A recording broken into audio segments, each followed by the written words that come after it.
Georgia didn't just get beat last Saturday in Auburn, Alabama. They got destroyed. They were humbled. They were embarrassed. We knew before that game that Georgia could lose to Auburn and still win out and be a national champion. But we didn't expect that. We didn't expect 40-17, and we didn't expect that every single thing Georgia would do would go wrong. However, it was just one game. Head coach Kirby Smart said after the game his team would be judged and defined on how they respond to this loss to the Auburn Tigers. And he's right. If they pout and feel sorry for themselves, they'll lose to Kentucky this week. We must see how this team will respond to something that has not happened to them before last week. For the first time, Georgia will have to rebound after a loss. They've got to learn from what happened in that game, and then they've got to forget about it. They have got to know you can't get beat on the line of scrimmage, and that's exactly what happened on Saturday. Remember when Coach Smart got the job at Georgia, he said the Bulldogs had to improve on the line of scrimmage. We thought he had done that through the first 9 games, but Auburn showed us more work is needed.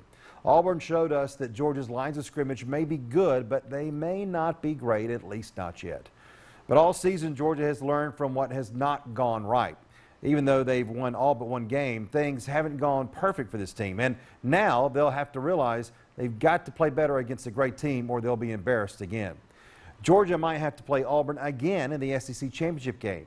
If Auburn plays as well as they did last week against Georgia when they play Alabama next week, we will see that rematch. Whether it's Auburn or Alabama in the SEC championship game, if Georgia plays the way they did last week, Bulldog fans will be leaving at halftime. There's still a lot to play for. Let Georgia get back on track this Saturday against Kentucky and then win in Atlanta against Georgia Tech next week. Then let's see if they learn from last week's game when they play in the SEC championship game.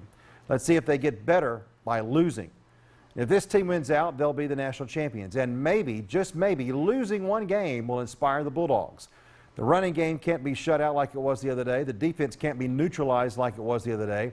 And the coaches can't be out-coached like they were the other day. Fix these problems, all of them, and this will be a special season. Win out, and we might think the best thing that ever happened to Georgia was losing to Auburn.